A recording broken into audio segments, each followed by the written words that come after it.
guys, good morning, wherever you are. Good afternoon, good evening. My name's Dr. Rob, the Addiction Doctor, live on Facebook and YouTube. Hey guys, good to be with you. This is the Recovery Channel podcast coming straight at you. As usual, my co-host is Jennifer Lovely. Good morning, Jennifer. Good morning. How are you? It's beautiful here, San Antonio, Texas. It's about 82 degrees. There's a slight chill in the air. Oh man, it's absolutely awesome. What's your day look like? It's good. I've got patients and clients and all, healing the world with what we do. And it's a little rainy and cloudy. And it's kind of like one of those days you kind of want to just hang out curled up with a blanket and a cup of tea. But I'm doing good. Excited to start my day and super excited about our guest today, Anthony Trucks. Yeah, I know a lot of guys have joined us because Anthony's a favorite. I've spoke to about 60 or 70 guys today on text and voice and everything, and everybody knows him. And of course, I've heard of him. Shame about the early retirement because of the shoulder injury, but what a player, And Randy Grimes was on the show a couple of weeks ago. I bet he knows Randy and vice versa from the Buccaneer days. Randy always goes to all the games. So yeah, it should be an interesting show. I'm looking forward to it. Anything changed since yesterday? We're going to do one show today, by the way. Isn't that awesome? I know, that's odd, but good, all good. We get a little bit of a reprieve and we'll be back at it again tomorrow. Always. Exactly. Guys, if you're struggling from alcoholism or addiction or you need an intervention, don't forget to call us 214-600-0210. We are the guys. Our success rate is up there at 97%. Dr. Rob Kelly and Jennifer Lovely doing the business, not taking any crap from anybody. We don't rip you off money like treatment centers. We do the business and we do it good. 97% success rate. We are freaking awesome, Jen, because we're in this for the right reason. I love seeing people recover. I love seeing families getting back together. We've been building families for the last 27 years. Isn't it awesome? I know it is. And, it is a family affair. It's not, they say addiction, it's not just about the addict, it's about the family. And, I'm all about that. Exactly. That's why we first got together, because I was so stubborn. I wouldn't part with anybody. But when you come and brought that side of it, the family side, because that was the missing key for us. That guy that told us taking him out of the Japanese house to speak in German, putting him back in the Japanese house. It was like, oh my God, that's exactly what it's like. We need to start teaching everybody the same language. Hey guys, Anthony Trucks is on the show. Oh, yeah, you better believe it. He's on straight after this. Stick around, guys.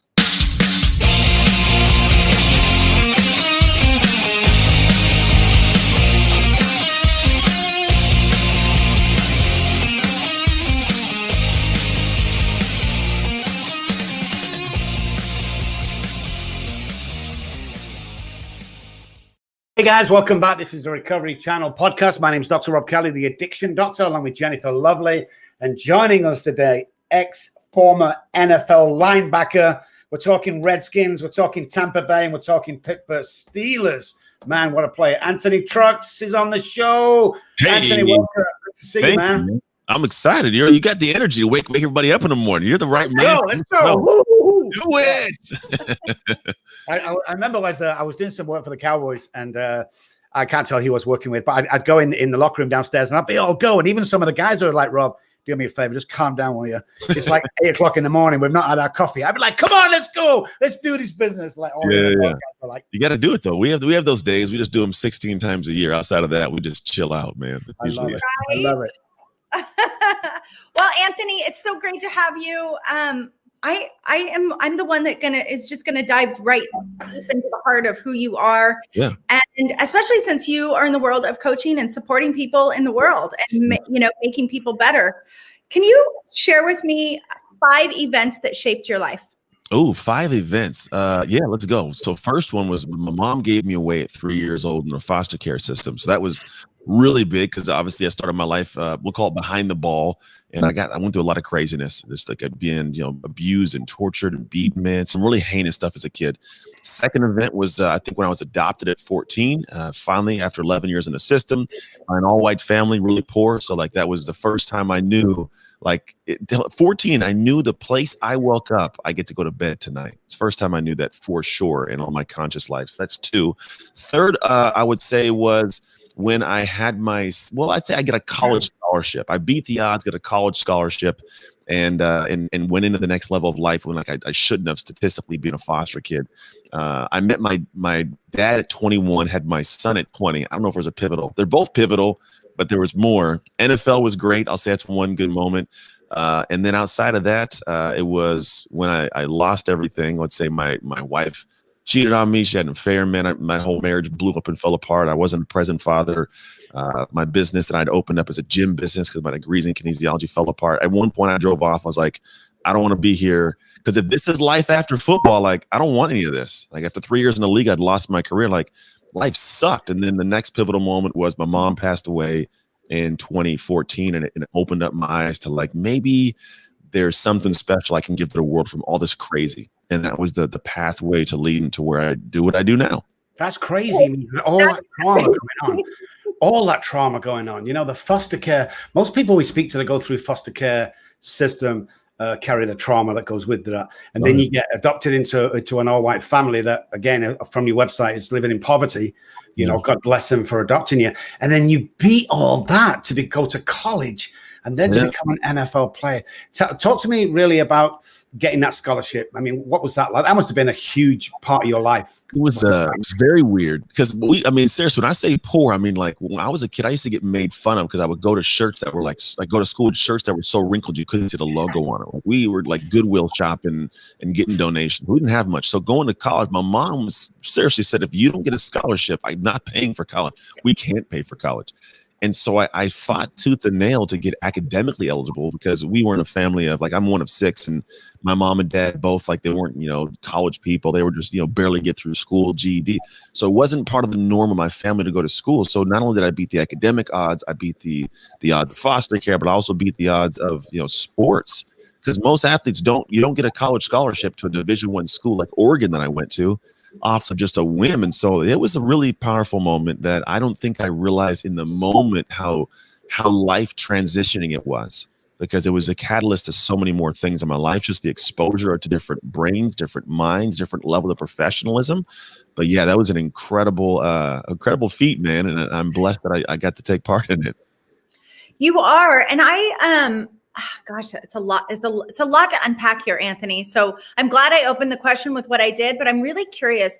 Yeah. What was it like to connect at 14 to a family that adopts you? And you're 14. Your brain is not fully developed at that age, yet know that you've got to adopt them as your family. So how was that?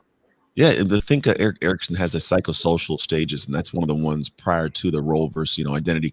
Identity role confusion, right? So going into that realm, so I'm still figuring out who I am and where I fit. And it was interesting because not only do I talk like this, which it's not like your typical Black American, we'll call it. So I would get called Oreo all the time at school. So I didn't fit in with the Black kids. With the white kids, I didn't really fit in because I didn't look like them. And so I had this, I don't fit anywhere to begin with. Then I wanted to try football for the first time. All my classmates had played. I did really well in recess, So I put a helmet and shoulder pads on the first time and I get destroyed. I'm horrible. So like the hard part is I get this adoption. I finally feel like I matter in some capacity to somebody, this family that adopts me, right? But then the world still doesn't give me any respect, any acceptance. And that's a difficult kind of role for me. So I never quite knew who I was. I was this identity crisis. I was always floating in at all times. But it did give me a sense of ease of finally knowing somebody wanted me. Like, I finally knew that I was desired by some entity on this planet. Because prior to that, your mom doesn't want you around and your siblings are gone. And, I didn't know my real dad, no idea who he was. So I was like, obviously it's 6-7 years later. And so I just had this weird bubble. I was with this family for 8 years, however. So I knew they loved me and wanted me. But when you're not adopted, it's tough to want to connect because the fear of what if this is all ripped away was always there. So hold on. Yeah. So if we start calling you two question, Jennifer. Yeah. Sorry. Totally. I interrupt him. It's what I do because especially when it comes to this stuff just like makes me, gives me goosebumps. Yeah. But what I wanted to say was if we knew that we were worthy, Dr. Rob and I would be out of a job. Yeah. Right. Right. I'm going to say one word to you, Anthony. I want you to run with the word abandonment. that must be rife or was rife in your family, correct? Yeah. I mean, big time. Even into my adulthood. I mean, when my wife had an affair, it's the same kind of feeling. It's tough. You said that. I felt that, dude. That word settled in my heart just now, real quick, and I was like, "Ooh, he went to ooh." It's tough because as humans, we're built on connection. We're built to connect and interact and have that. And so when it's removed forcibly, or even in a way where it's removed and you don't make sense of it, and then you're placed in an environment where you feel like you're not even accepted, it's an ever-running feeling. It's empty. And I think what happens to a lot of foster kids is we end up having this resentment and we want to pay it back to the world. So that's why a lot of us become criminals. Like if you look at a prison in America, 75% of the inmates are former foster kids. Yeah. It's kind of like, well, I was abandoned and the world didn't do anything for me. So that's the world to do what I want. And then it's a bad roll downhill, unfortunately. Yeah, it is. So you went through a lot. Talk to me about what was the thing that suffering gave you that wanted to be fully expressed? It gave me it gave me anger at first, right? Because that's a thing. So football was a good place for it to go. I mean, I could go and hit somebody, not get in trouble. Oh, right. I get to smack these kids. You get to hear that feeling when you hit them, and it's like, I'm not in trouble. Oh, let me do it again, right? So that's the first one. But then I think it wasn't until later. I mean, I probably not till like my mid-20s, and I realized that the suffering was something that, and I could turn into something positive, and it gave me a better level or feeling of release than giving the pain away. Because when I'm in that emotion of pain, I still feel pain. And when you're still trying to give the revenge, you still feel it. When I gave the positivity, I got to feel that. So I kind of tell people, like, I turned into like God's pin cushion. Like, you know, the pin cushion holds a bunch of pins, and you can choose to take a pin out and you could poke somebody and they can make them feel pain. But what if I took it out and like use the needle to like weave an amazing tapestry of life that could like warm the world up in some way? Sounds odd, but like that was a perspective. Like, you know what? I'm going to do something different with this, because when I would give and do right and be good and be happy, I could feel it. So the more I could do that, the more I could feel that. And so what I didn't have growing up, I got to create for myself. Yeah. That's amazing. Absolutely. Because most people in your situation, I mean, you get drafted. I mean, I don't know what the money was like, you know, at your level, but you get drafted. It's big money. You know, you start playing in the NFL. It's a dream come true. Everything's riding right. You know, you've made up for your past. This is it. And then bang, shoulder injury. Done. Back to abandonment again. It's like, I mean, there must have been times when you thought, you know, fuck this. I just can't do this anymore. Oh, yeah. 100%. 2011, man. I was like, I'm done. Because there's a thing that happens, and then you go home. And here's the thing. I look at a lot of this stuff and the work I do in identity, kind of like a tree and fruit, right? And the fruit is the career. It's the NFL. So this fruit fell off the tree and it's on the ground. And when a fruit first comes off the tree, like you can still eat it for a bit, right? You can still, it sits there, but after a while, it gets a little bit brown and it gets squishy and then it gets rotten, and you feel that, right? So that's how I felt after a while leaving the NFL. Stack on top of that, when I left, I wanted to find myself again. So I opened a gym business. 9 months in, I'm looking at bankruptcy and eviction. My marriage is falling apart. We have 2 more kids. So I have 3 kids. My wife's at home with a 4-year-old and twin newborns, and I'm not there. So we're fighting. It's just a lot of dynamics that are always over the place. And then it gets to the point where my wife steps out on me. I'm out of shape. There's no more football. Everything that made Anthony was gone. And I literally had this night, I'm watching this UFC fight with my buddies at their house. And I remember just sitting there and being there. And I guess I didn't move for like 3 hours. You know, it's just empty inside, because I owned a gym and I had to go be happy for other people. And I didn't have any happy in me, draining. And I drove off and I sent a text my friends and family. And I said, please tell my kids who their father was. And I was done. I was looking for rat poison about 10 o'clock at night. Luckily, no stores were open. And like the feeling subsided, but dude, it was an empty, bottomless pit of a feeling, because what do you do to get out of here? There's no self-love. There's just a complete shame. I can't even keep my wife around. I'm not a present father because I'm gone all day building this thing that's unsuccessful. So yeah, the feeling of abandonment, of loss, of emptiness, it reared its ugly head, man. And it literally like toppled me. And thankfully, it was just the right time, I guess, for me to have that emotion where I couldn't do anything to myself. And I was the really bottom of me starting to, okay, well, nothing can get worse than this, I guess. So how do I climb out? And that was the start of me climbing out of the damn hole. So how did you climb out? What was your first step for people that want to know how to climb out? Man, first off, before this, keep in mind I'm an NFL linebacker, and I have this mindset of like I'm great, I'm tough, alpha, you can't touch me, and I wouldn't let anybody in. No one was allowed in. I'm the guy, big black, 6'1", 240 linebacker, gym owner, right? So I kept all of it inside, and because I did, that's how I got to that place. I believe the first thing was letting people in. Here's what's going on. My marriage sucks. I hate myself. Football's over. I don't know who I am. Everything that made me is gone. And that was the first step. There's more past that, but that was the first one. Guys, Anthony Trucks on the show. Amazing story, amazing guy. We'll be right back after a word from our sponsor.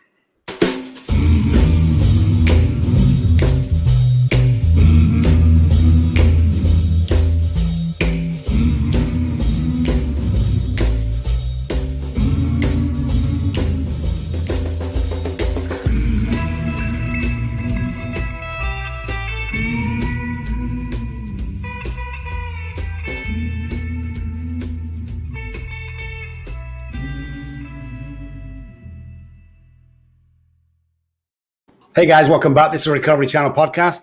Recovering from life, recovering from depression, recovering from drugs and alcohol, whatever it is. My name's Dr. Rob, the addiction doctor, along with Jennifer Lovely. And Anthony Trucks is on the show today. You probably know him, former NFL linebacker, 6'2", 250 pounds, I think he said. Geez, that's a big guy right there. And I just love, because I was never a sports guy, but I was into bodybuilding, and I was always a fighting guy. And, people look at me, and when I was struggling, going through depression and alcoholism, and go, well, I couldn't turn around to any of my friends.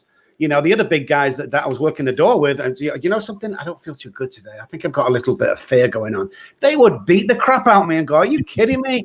So to come on here and to admit that and to do what you do today is a phenomenal. I want to ask you to explain what a transformational identity coach is, because I know that you do that today. And I know that you do it very well. So explain to the viewers exactly what that is. Yeah, man. So essentially the way I look at it is everything that we do or have in life is all an extension of who we are, right? It's in the nuggets, in the moments you're not consciously thinking about it. It's your response, your habits, reactions. So the idea is, like, most people, for addiction, for example, whenever like someone wants to stop smoking, it's one thing to say, I'm trying to quit. It's a whole other thing to say, I'm not a smoker, right? I'm identifying with something new. And so what I do is I help people figure out who you want to identify as, and then what's the process to get you to actually feel internally as if it's you. There's a lot of stuff that you go through in terms of structuring and planning and taking action and building into something, going past a lot of worth issues. Like, I don't know if I deserve that. I don't know if I'm supposed to have that. Like, a lot of things we work through. But when I'm done with people, they get to the point where they feel they deserve this life they've desired for so very long, and they earn it through a lot of craziness and hard conversations. I did the work myself, accidentally, we'll call it, and then turned it into a process that I can repeat for people. And at the end of it, man, we have some beautiful transformation. People make more money. They fix their marriages. Some have ended addiction, not completely. I wouldn't say that's kind of a strength of mine, right? It's a different area, but people have ended some aspects of things that have been self-deprecating. But yeah, it's been cool to watch it. But the idea is, how do I get you to identify as the person who is now happy, healthy, sober, enjoying life? I love that. So when you look at the impact that you had in the NFL, which is a great impact, and I think that that's an important aspect. I have my thoughts about sports and sports figures and who they are in the world, but from what you're doing today to what you were doing before, what's the greater impact in your life today? 100% this. What's funny is I always believe that, I was meant to play football. That's what I'm for. But then after you go through and look at the crazy story of it all, I think football was just one of those things that was placed in my life by a higher power. I believe God, that was like, hey, I need you to go through all this craziness. Then I need you to go and do all this awesomeness so that people will listen to you talk about the craziness. Yes. That's exactly how we're put on this earth, I think. He takes you through, he took me through homelessness. He takes you through home. So a kid from Oxford who's a doctor suddenly finds himself homeless. Lost $1 million house, the kids, the wife, the car, takes him to the homeless. I hate everybody and everything. Tried to commit suicide 6 times. On 2 occasions, I succeeded. They brought me back, went through all that shit to end up inspiring people today. Because I don't know about you, Anthony, but when people come up to me, they go, yeah, what do you know, Dr. Rob? You've never been homeless. Check. You've never lost your kids. Check. I'm the guy that stabbed his wife 3 times one night because she won't let him finish drinking. And they go, no way. And I say, oh, that's where God's got me. That's where it goes. I like something I read about you, and I think it's a slogan or a sentence you have. It's not a shift in mindset, but it's a shift in identity. Yeah. What do you mean by that? Well, because mindset is an interesting thing. Mindset is this perspective that like just your mind's got to be the thing that, works. But mindset really, when you get to the root of what it is, it's a lot of affirmations and tactics and strategies and tools you can apply. And what I found is like football, I had an amazing mindset. I was an NFL linebacker. My mindset was as strong as you can imagine, yet I still broke my damn life, right? And the reason was I came out of football and I couldn't identify as anything else. Therefore, whatever I applied the mindset to, it didn't work anymore. It was kind of like it fell short because at the root of me, I didn't believe it was me. And so there's studies that showed, George Washington University did a study on this, and it showed individuals, if they had the mindset, tactics, and tools, but didn't self-categorize or identify, they always fell short. So it's like identity is a thing that once the mindset reaches that, like you have a moment or something breaks and you have no tactic, I have no mindset, tool, affirmation, identity fills that gap. Am I going to keep going? Am I going to stop? Am I going to fight? Am I going to, give up? Like, am I going to sink or am I going to swim? And so whenever you get to the point of actually identity is the thing that you're anchoring to, mindset's all part of it. Like it's almost a natural like thing. Like you don't even, I find there's a lot of people that have like, if you identify like yourself, Rob, Jennifer, you guys identify as the host of this show. You don't need to bring the mindset of like, I got to do great today. No, it's who I am to do great. Damn it. I'm going to show up and I'm going to be, when you have that identity in place, the rest almost flows naturally. It does. And, I have always said that if you want to change the world, it starts with you changing yourself, because when you change yourself, your perspective changes. Yeah. Everything, the world changes. You don't see it at all. Yeah. So what kind of life or what kind of world do you live in terms of how you view the world? Yeah, I live in a different world than everybody else, apparently. I mean, what is... there's big things. I live with people. People are the best and the worst part of this world, right? There's people that I love and they're amazing. There's also crappy people in the world. And so I first had to realize, well, how do I enjoy more of the people that I'm around? And that's more being present and identifying as I'm a dad, I'm a business owner, I'm a coach and a servant. So I show up in that way identity-wise. But also it's like, how do I not be affected by the negative people in this world? How do I forgive my real mom, forgive my wife who I've remarried? How do I forgive my dad for never being around? Like, how do I forgive colleagues for stealing money from me? All these different things. And I have this certain way that I live in a world of like, you know what? People inherently are just selfish. They're not always malicious. Most of the time they're doing things for them. And unfortunately, it passes on to me through whatever the osmosis we'll call it. So when I got to that mindset, I was like, you know what? I'm going to have a little more compassion for individuals, a little more pity sometimes too. I'm not going to carry that crazy negativity. So the world I live in is like, if somebody does me wrong, your loss. You have to miss out on a great dude who I would show up and serve you amazingly. So, hey, sucks for you. And I get to spend time with people who matter to me in life. And I do things that always give back to humanity in a positive way. So I'm in a good positive flow of I give out great, I get great back. If I get bad back, I get you off the train and I keep having more good coming and going. I like that. I love it. Guys, Anthony Trucks on the show. Give us 10 seconds. We'll be right back.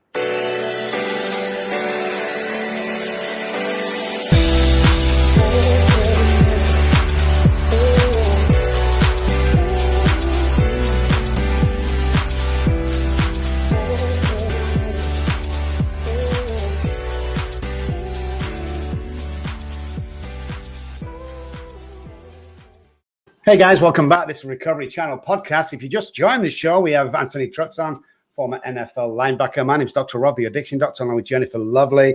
Okay, quick fire question. Anthony, best and worst part of the NFL? Best and worst. The best part's playing, dude. That's the absolute best part. The worst part is being told every day in practice they're going to cut you, because that's what they would do to motivate you, apparently. That's the worst part. I mean, because it's crazy. It feels like foster care again. You have no idea if you got to be in the same place tomorrow. So as much as NFL was cool because I got to play, I hated the environment of like, I don't know if I have a job tomorrow for sure. That's so interesting, because in some form or fashion that you were having to relive your abandonment all over again and again and again. It's like the theme, right? Every day. And the truth is that we're all afraid that we're going to be abandoned. That's our biggest fear. Most of us, I would say, is our biggest fear. So when you look at what it was like to meet your father, what did that feel like? Well, it felt weird because I had a dad, like, the guy who raised me from 6 years old up. But at the same time, it's this thing where like it closes that gap and that hole of like, who in the hell created me? Because I also didn't know his name until like maybe 6 months before I met him. It was a different name on my birth certificate. My mom is white. My the birth certificate name was O'Byrne, which is Irish. So it's like two white people can't make me. So something's a little bit off. And I finally got his name my sophomore year of college. And the cool part, when I got to meet him, was special. So it was like my true sophomore year, and I wanted to beat out this redshirt senior, fit 5 years in my second year for the job because we were going to play in Marietta, Georgia. Sorry, Mississippi. He was in Marietta, Georgia, and I called him. We had a quick chat. He's like, "I'll come meet you at the game." So after a crazy battle, I won the spot. I got starting spot. Got to play on national television. We won the game. I got a game ball. And I got to meet him. It was very unique because it was just this culmination of a lot of moments of life all in one singular day. And I got to pretty much see where my flesh and blood came from. That's beautiful. That's almost mind blowing too. I mean, it's either all or nothing with you, Anthony. Yeah, I know. You're waiting for something to happen, and it all comes at once. Just oh my God, all on the same day, man. It's just unbelievable. Tell me if, and I think it does. Tell me what part God plays in your life. Oh man, big part. My entire family. It's first off, God's why my marriage is back together for sure. My wife, she came to faith when it was like a time when I thought it could never happen. He helped me kind of get to a straight and narrow at the perfect time because we were up separate for 3 years. We got to the point where like there's some craziness. One of our ex-boyfriends showed up to my house drunk and like I shot him in the leg. Like we had some crazy. Yeah. So my story is. I got some stories for you guys. If you ever want to see beer, we could unpack some weirdness. But no, like it got to the point where like I woke up one day, I had this level of like this. It was January 2016, and I had this woman had flown from Russia in to hang out with me on New Year's, and it was just like I woke up. I know it sounds odd, Rob, and it was like I had steered so far from my faith. I was like, I don't like this dude. He's not a good guy. Look what's going on, and I cut off all women. I was like celibate besides lotion. It was just me hanging out for like months. And then I get to the point of like growing as a human again. I finally got to the point of figuring out my identity, where it was and what I had to do to upgrade it. At the same time, across town, we'll call it, my ex-wife was going through her own kind of transformation and weird changes. And we kind of came together around August of that same year. And the best way I can explain it is I got to meet somebody for the first time that I'd known for 16 years. Like different heart, different mind, and God put us back together. And then now, like I help the pastor at my church run the corner all the time. Like we're consistently at church. We pray before every meal. Like God's the center point of my marriage and the family. Like it's an anchor, man. He is the thing that's the North Star when we need it. Yeah, that's a beautiful experience. I don't have those kinds of crazy. I mean, like the getting back together, I think is so powerful because it's powerful for your children. Yeah. Right. Like that's the part that's so powerful. I so wish that for my children, just in that, because I think that there's always a brokenness in us when our parents are separated, and because we take that on personally. So talk to me about what it's like to be a dad. Oh man, it's the best thing in the world. I'm not even saying that. My kid turned 16 today. We have a car. Little bastard. No, he was like the best accident, because we didn't plan to have him. But like, I remember when I found out, I was standing in the locker room. It was like my sophomore year of college. My girlfriend, or my fiance at the time, was Christina. And I remember I get this call and she's like, "Hey, Anthony, I'm pregnant." And you'd think most, 19-year-olds who were college athletes and, but I was like, yeah, like I get to be a dad. I get to do something for the life that was never done for me. Let's do it. And yeah, so my college career went from being a college athlete to being a dad that played college sports. And it was an identity kind of transition of how I saw myself.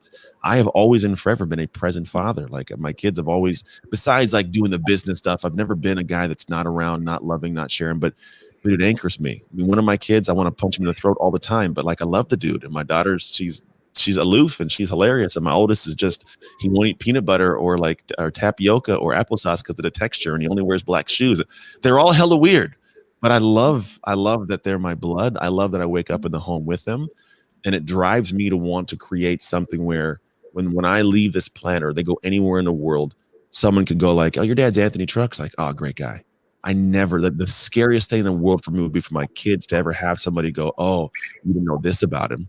So I live so clean in the dark because what you do in the dark comes to the light. And it's who I am, man. It's to a level where I want my kids to be forever and always proud of the guy that they have be able to call their dad. I think that's one of the most beautiful things I've ever heard on this show so far, if not in life, being present. And I want my kid, I want people to say to my kids that your dad was a good guy. Jeez, man, you're going to get us crying, Anthony. Don't do shit like that to us. That's real. That's real beautiful, man. Listen, what you're telling the guy that gets cut from the NFL and his world has just gone to shit. What advice are you giving that guy? One, the ego's got to drop, because the thing is, NFL guys, we believe that we're this amazing, God's, sent humans to save the world, and we just catch a football and tackle people. If we're going to the root of it, right? Don't get me wrong, no, like the world looks up to us, we are role models, but at the same time, when that's dashed, like you aren't broken. Earlier, I'd mentioned that when the fruit falls off the tree, that everything withers and dies. What happened to me was that fruit fell off, and for a long time, I thought I was the fruit. But most people don't grasp you've never been the fruit. You've always been the tree. The tree created the career, created the family, created everything. And so what happens is so many people tend to the fruit, they lose sight of the rest of the tree. So the rest of the fruit dies. That's what I did. The marriage fell apart, the health fell apart, the business didn't do well because I was always looking at the football fruit. But when you go back and you prune the branches, you water it, you tend to the roots, that tree creates better, bigger fruit like I've done. So the NFL guy getting out like, hey, dude, that fruit fell off. Like, okay, it's going to be ripe for a little bit, but eventually it's going to die. Don't lose sight of the rest of the tree, man. Build better fruit. Yeah, I love that. That's a great analogy. I might have to steal that with my coaching clients myself. Okay. Self-love is a revolutionary act. Yeah. And because your love for yourself, Anthony, looks different than how I love myself, how do you love yourself? I love man amazingly. I love myself in the actions every day, because love is a verb. It's also a feeling, right? But love is like, I'm not going to do dumb things. I'm not going to get myself in trouble. I'm going to do what I said I'm going to do, because yesterday's Anthony did what he said he was going to do. And I think the unique thing is people don't realize that your life, it happens in moments that pass. And I believe that nothing matters to the moment that it matters. I can say what I want to say, but until it gets to this point in time, what do you do now? And what's unique is I like to go to bed every night, look at this guy and loving that dude. Because at one point I didn't like this guy. I didn't want to be alone with him because I didn't know him. I didn't like him and he sucked. But when I got used to who he was and I fell in love with the guy, like I want to be around him. And I show him love by following through on my commitments, by doing what's right, by standing up for what I know I believe in, like doing certain things. And so it's love as a verb. And it looks like me loving myself enough to show up in the world, to be strong enough to allow other people to have a view of what it looks like so they can do it for themselves. But also, I can't give what I don't have. Right. So because I have that, I can give love to the person who may be giving me anger or giving me hate. Because I got enough love, like I'll give you a little bit of love. When you give it to somebody, now they have a little more of that inside of them. They can experience it a little bit different. So like my love creates a better world around me as well. That's beautiful. Thank you. And talking of love, how's you and the wife? Are we stronger than ever with the? Dude, we have an incredible marriage. I would put my marriage up against any marriage in the world. And here's the thing: we're not perfect. We fight about stupid stuff all the time. It's just natural. It's part of it. But like, there's no way you're getting into my marriage. She's not stepping out. I'm not stepping out. We communicate well. Even when we don't communicate well, we communicate that we're not communicating well. There's just there's an anchor. Our kids get to see what it's like to have mom and dad actually physically touch each other and, and like hug but like see it. It's a great example. Man, it's a I don't know. It's a really, really, really great, strong, loving, good marriage. I don't know. And it wasn't that we intentionally were like, we want to build it. It wasn't the focus. It was like, how do I make sure that the marriage gets what the marriage needs? Because sometimes the marriage needs things. It's not us. I'm not the marriage. She isn't. The marriage itself needs something that I want from it. But sometimes I got to deposit that into it. Right. If I want to have trust, I got to deposit trustworthiness into the marriage. If I want to have, time, I got to deposit that into the marriage. Right. There's things I got to put in to get out what I want. But when we kind of got to that perspective, like everything flowed smoother.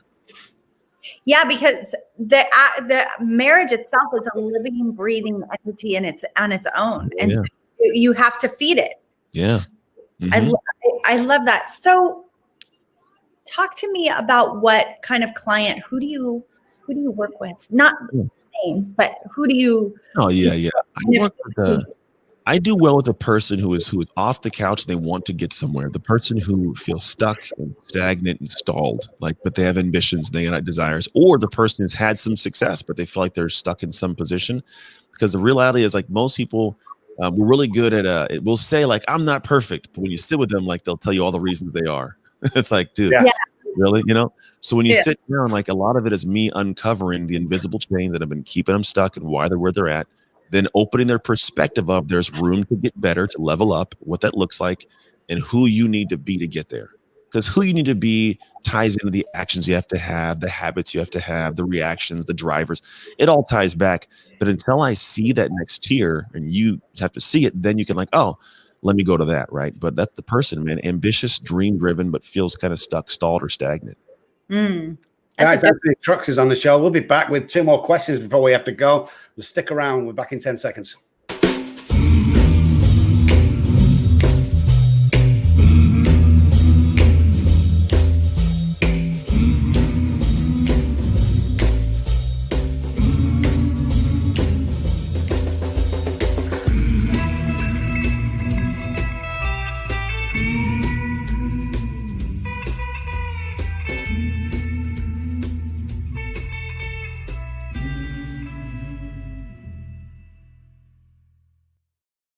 Welcome back to the show, guys. It's a Recovery Channel podcast. My name is Dr. Rob Kelly, the addiction doctor, along with Jennifer Lovely. Anthony Trucks has been on the show. 2 more questions, Anthony, before we go to leave. Mine's a quick fire one, 3 in a go. Then Jennifer's going to finish off with an amazing question she always asks. So right. 3 from me. What car do you drive? Favorite movie? And who's your idol? Yeah. I drive a 2020 Ram Black Edition. I wanted to get all black, no chrome, just black Ram. I'm a truck guy. Last name's Truck, so I went the truck. My favorite movie is Avatar. I don't know what it is, but I like the whole idea of a whole new world. And then my idol, oh man, I guess I don't have an idol like that. I think being around NFL and the work I do and TV, you kind of you get people are people. I think the person I look up to the most is future Anthony, though. The guy that I'll have to see someday and look in the mirror and be like, who are you? So I'm building that guy every day, but I also look up to him. Wow. I love that. That is so good. Okay. So as we say goodbye to you, and it's been such an honor and pleasure to speak with you. What do you want to be acknowledged for in your life?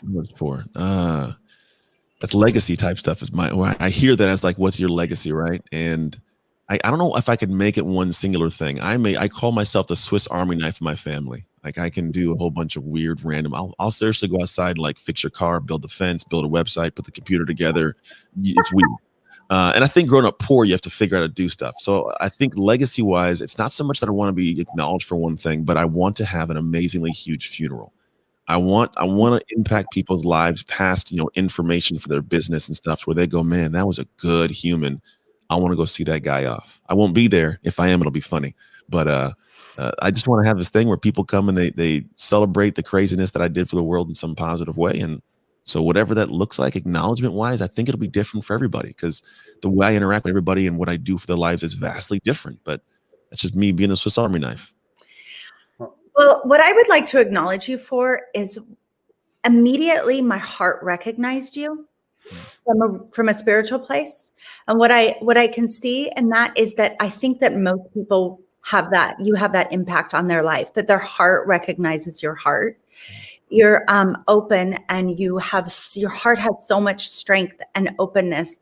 And it is it's an attraction to, I want to be around that person so that maybe I'll get some of that. And that's what it feels like. And so in some ways, I think your life is already celebrated in itself of who you really truly are. And so the funeral will be such an amazing celebration of the man that you are and the man that you leave.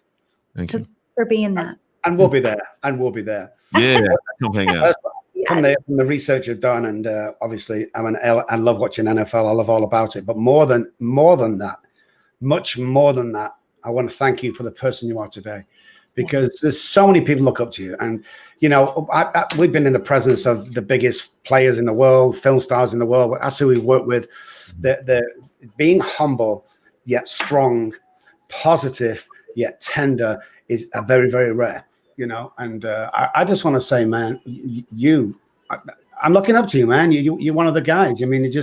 What an influence you have on people. And it's our pleasure, absolutely, to have you on the show today. And almost bring us to tears with some of the stuff you've said. And just what a legend, man. What an absolute legend. I hope your funeral's not for another 50, 60, 70, 80, 90 years. But I'll tell you something, when it is, man, we'll be there. You're an awesome guy. Anthony Trucks was on the show. You see his website at the bottom, anthonytrucks.com. What a fantastic guy. Once again, Anthony, thank you for being on. It's been an absolute pleasure, my man. Same here, man. Appreciate you guys. Seriously. Thank you. Yeah, thank you.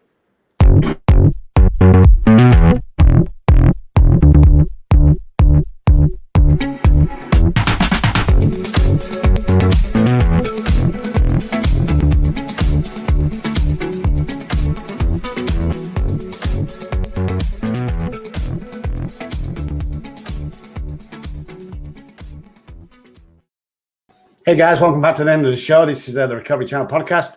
Dr. Rob Kelly, the Addiction Doctor, and Jennifer Lovely. Anthony Trucks was on the show. If you just joined us, shame on you. Oh my God, what was that like? I know, that was so fun. What a fantastic human being. I know, powerful, strong. You know, it's just, I don't know, man. I've met a few NFL players that's fallen from grace and they never get back. It takes courage to get back, and it takes courage to lead other people. And it takes courage to come on shows and talk about that kind of stuff, because I know the stuff, a lot of people we work with, they're like, oh, no, thank you for doing what you do, but I don't want to appear. No, I'm just going to stay quiet in the background. And yet all the stuff, it either rains or it pours for Anthony, the game ball and everything all at once, first choice, and all of a sudden, wow. Well, and I think the truth is that when you decide that you want to be honest with yourself, and you're honest about who you are, I think that's when everything changes. And that's really the work that we do, is like, hey, let's be honest about ourselves. Let's have that conversation. And clearly he's that man. So super powerful stuff. Really enjoyed that conversation. Yeah, it's these guests are getting better and better as we trug along. I want to give a shout out to our producer, or the producer, as in not the podcast producer, who we're looking for, by the way. We need a new podcast producer. It's a paid position. But our research person, Courtney. So Courtney is absolutely amazing. Courtney goes out there and she researches these guys, and she get these guys. So Courtney, I know you're listening. Thank you so much for what you do. You, Courtney. Yeah, Courtney Davis is on Facebook, and she's also on all the platforms. If you want to be on the show, you get in contact with her. But we're usually booked out to about February now with some amazing guests. Well, what a show. What an absolute show. There's news coming in the near future, guys, where we're going to be taking this, but stick around. Have a fantastic week, guys. Thank you for joining us. Remember, the Recovery Channel podcast is now the new title. And for me, I want to say bye-bye. And for Jen, for me, have an amazing week and take some deep breaths today. Just keep breathing. Yes. Thanks, guys. We'll see you next week. Bye.